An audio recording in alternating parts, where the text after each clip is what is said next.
Ikhwani wa akhwati rahimani wa rahimakumullah. Kemudian wasiat selanjutnya yang disampaikan oleh Nabi Shallallahu Alaihi Wasallam di dalam hadis yang awal kita sampaikan adalah wajmi'il ya'sa amma fi aidin nas, dan kumpulkanlah rasa putus asa kita untuk tidak mengharap di tangan manusia, untuk tidak mengharap apa yang dimiliki oleh manusia yang lain. Di sini berarti Rasulullah SAW memberikan wasiat agar kita tidak banyak melihat apa yang dimiliki oleh orang lain, atau anjuran bagi kita agar kita ini memiliki sifat qanaah. Apa itu sifat qanaah? Qanaah secara syariat adalah ar-ridha bima a'tahullah. Dikatakan orang memiliki sifat qanaah secara syariat agama adalah ridha, rela. Rela dengan apa? Rela dengan apa yang telah Allah Subhanahu wa taala berikan untuknya. Bima a'tahullah, dengan apapun yang Allah berikan kepadanya. Baik yang sedikit maupun yang banyak.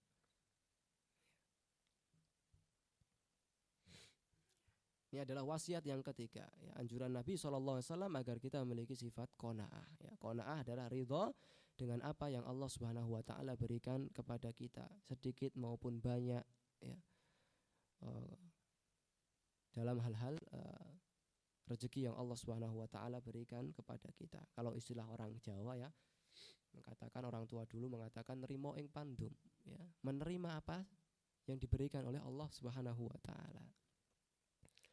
Sehingga qanaah ini adalah buah dari keimanan kita akan takdir Allah Subhanahu wa taala. Orang yang memiliki sifat qanaah itu diantara buah tentang keimanan takdirnya kepada Allah begitu kuat. Sehingga sifat qanaah itu tidak bakal timbul tanpa keimanan seseorang akan takdir Allah Subhanahu wa taala. Qanaah tidak akan timbul tanpa keimanan tentang qada dan qadarnya Allah Subhanahu wa taala. Karena dia menerima takdirnya Allah. Dia menerima apa yang Allah berikan hari ini. Cukup untuk dirinya.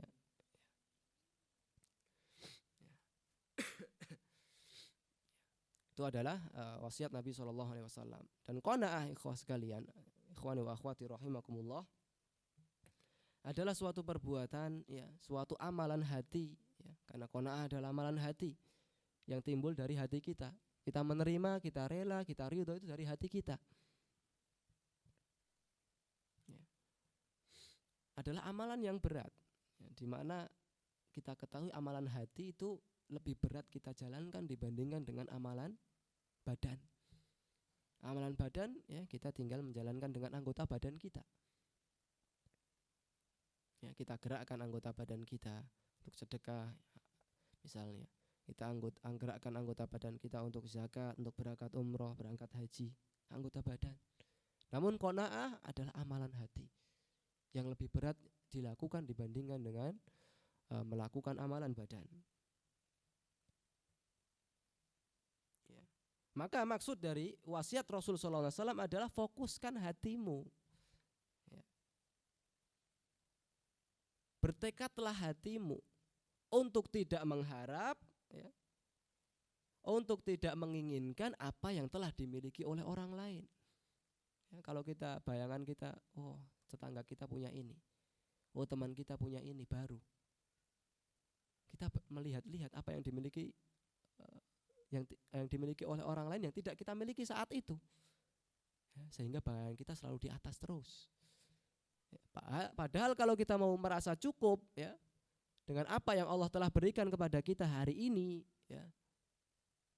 itu lebih dari cukup dari dunia yang Allah berikan untuk kita. Dan di antara tanda-tanda yang Rasul berikan orang itu akan beruntung adalah orang yang memiliki sifat qanaah. Qad aflaha man aslam, Rasul mengatakan, ya, telah beruntung orang yang aslam, yang dia berserah diri, muslim, ya, kepada Allah Subhanahu wa taala, berislam kepada Allah Subhanahu wa taala, wa qanna'ahu Allah bima atahu. Selanjutnya dia berqanaah kepada Allah Subhanahu wa taala atas apa yang telah Allah Subhanahu wa taala berikan. Ya, sehingga maksudnya adalah fokuskan hati kita, tata hati kita. Ya, tekadkan hati kita untuk tidak berkeinginan seperti apa yang dimiliki oleh orang lain. Ya, sehingga kalau kita berkeinginan terus, ya, apa yang telah dimiliki oleh orang lain yang tidak kita miliki saat itu, maka juga akan berdampak kepada rasa syukur kita kepada Allah Subhanahu wa taala. Ya, akan mempengaruhi, ya, amalan hati yang lain, yaitu syukur kita kepada Allah Subhanahu wa taala. Ya, maka dari itu Rasulullah SAW, ya, mengajarkan untuk kiatnya agar bersyukur. Ya, di situ juga kiatnya agar mendapatkan rasa cukup di dalam diri adalah melihat apa yang didapatkan oleh orang-orang yang di bawah kita, bukan malah yang di atas kita. Ya, Rasul ajarkan, Rasul perintahkan, unzur, lihatlah kalian, ilaman asfala minkum, kepada orang-orang yang keadaannya itu di bawah kalian. Ya. Bukan lihat, wala tanzuru ilaman huwa fawqakum, dan jangan kalian tuh melihat keadaan orang-orang yang posisinya berada di atas kalian, ya, dalam hal duniawi. Tujuannya apa? Agar kita merasa lebih bersyukur, lebih merasa cukup dengan apa yang kita miliki hari ini. Ya, karena yang kita miliki hari ini, ya, itulah kenikmatan terbesar yang Allah berikan kepada kita, melebihi kenikmatan dunia. Ya. Hadirnya kita dalam keadaan sehat. Nih, saat ini kajian kita dalam keadaan sehat walafiat. Ya, batuk-batuk dikit, ya, memang musimnya batuk. Alhamdulillah. Ya. Kemudian kita kajian saat ini dalam keadaan aman, tentrem, nggak ada gangguan. Ya. Kita nggak merasa khawatir kalau ada gangguan sana dan sini. Ya. Kemudian hari ini juga kita tidak merasa kelaparan, kita mendapatkan apa yang akan kita makan hari ini. Itu adalah hal-hal yang Rasul sampaikan seakan-akan kita sudah mendapatkan dunia dan seisinya. Ya. Man asbaha minkum mu'afan fi jasadihi, Rasul mengatakan, siapa yang di hari itu dia mendapatkan sehat badannya, ya, badan kita sehat, alhamdulillah. Mu'afan fi jasadihi, aminan fi sirbihi, dia mendapatkan rasa keamanan, rasa ketentraman, gak merasa was-was hati kita, gak merasa cemas keadaan hati kita saat ini, tenang, ngerasain kajian aman, ya, dengerin tausiah, ya, tidak merasa cemas, tidak merasa takut, ya, khawatir, tidak seperti di negara-negara yang lagi konflik misalnya. Kita mendapatkan kesehatan, ya, kita mendapatkan kenikmatan rasa aman dan tentrem, ya. Wa indahu qutu yaumihi, dan di hari itu dia mendapatkan apa yang akan dia makan di hari itu. Hari itu, ya, bukan untuk bulan ke depan. Hari itu dia sudah bisa untuk makan. Rasul mengatakan faka'anna mahizat lahu dunya. Ya, dengan 3 kenikmatan yang sudah didapat tadi, seakan-akan dunia sudah terkumpul untuknya. Ya. Maka seakan-akan dengan kenikmatan-kenikmatan tadi, ya, dunia itu sudah kita dapatkan. Karena kenikmatan-kenikmatan tadi sesuatu nikmat yang tidak dapat kita beli. Ya, kenikmatan yang tidak bisa kita uangkan. Kesehatan, kita mau beli di mana kesehatan? Ya, dokter saya tidak bisa memberi kesehatan. Ya, dokter ngasih tip agar sehat, tidak bisa memberi kesehatan. Keamanan, siapa kita nyari keamanan? Polisi, ya. Kita nyari keamanan dari pemerintah? Tidak.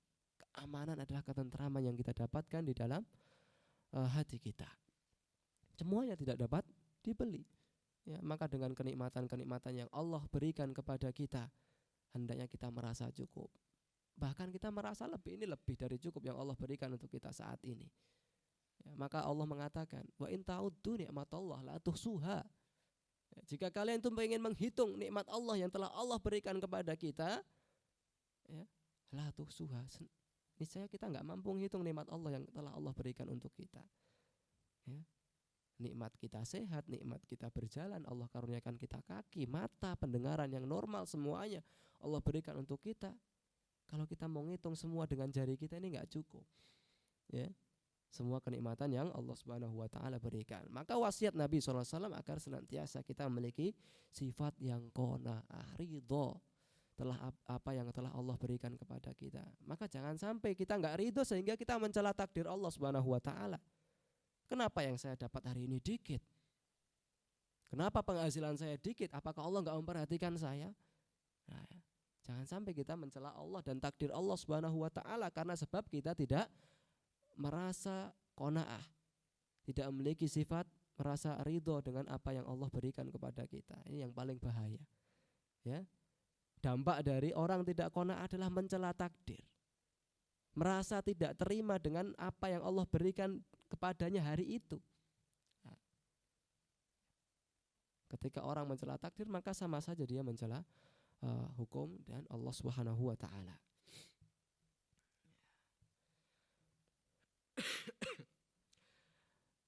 Ikhwani wa akhwati rahimakumullah, Rasulullah alaihi wasallam sampaikan kepada seorang sahabat tadi yang semoga bisa menjadi pelajaran untuk kita semua, ya, tentang wasiat yang pertama, wasiat pentingnya kita menjaga sholat dengan menjalankan sholat dengan sesempurna-sempurnanya sholat. Di semua sholat kita, enggak perlu kita kan terburu-buru dalam sholat. Apa yang kita kejar dalam sholat kita? Sesibuk apa kita sehingga sholat yang hanya 10 menit kita terburu-buru, tidak tumakninah, tidak menyempurnakan ruku, tidak menyempurnakan sujud kita, ya, membaca Al-Fatihah dengan terburu-buru, ya, membaca bacaan yang sunnah yaitu surat-surat, ya, dengan surat yang kadang juga lebih cepat dari apa yang kita inginkan, ya. Apa yang kita kejar, ya, dengan kesibukan kita kalau sholat kita belum sempurna. Maka faedah yang pertama dari hadis yang kita sampaikan adalah pentingnya kita menjaga kualitas kesempurnaan, ya, dari sholat kita. Kemudian, ya, faedah yang kedua yang kita dapatkan dari wasiat Rasul SAW adalah anjuran, perintah agar kita menjaga lisan kita, ya, untuk tidak mengatakan suatu perkataan, ya, selain perkataan yang baik. Kemudian faedah yang terakhir yang ketiga adalah perintah dari Rasul Shallallahu Alaihi Wasallam agar kita memiliki sifat yaitu sifat qanaah, sifat yaitu ridho akan apa yang Allah Subhanahu Wa Taala berikan kepada kita.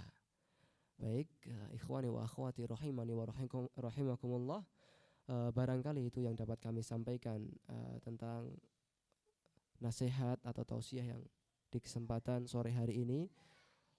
Bila mana ada salah kata yang kita sampaikan, maka itu dari kami pribadi. Bila ada kebaikan, ya, semoga bisa kita amalkan bersama-sama dan itu datangnya dari taufik dan hidayah Allah Subhanahu wa taala.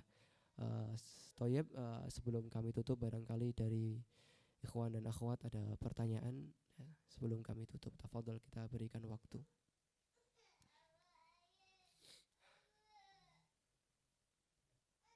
Baik Pak, silakan.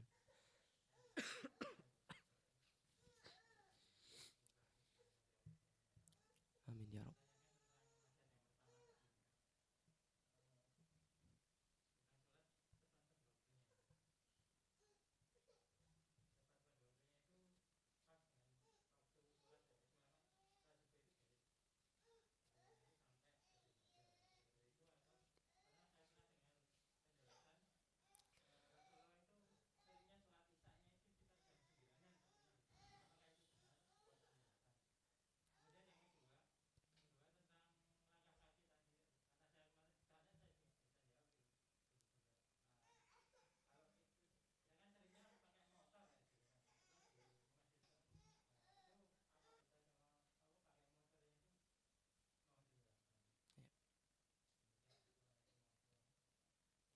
Assalamualaikum warahmatullahi wabarakatuh. Barangkali yang lain ada? Kita tampung dulu 2 pertanyaan. Tafadhol. Assalamualaikum warahmatullahi wabarakatuh.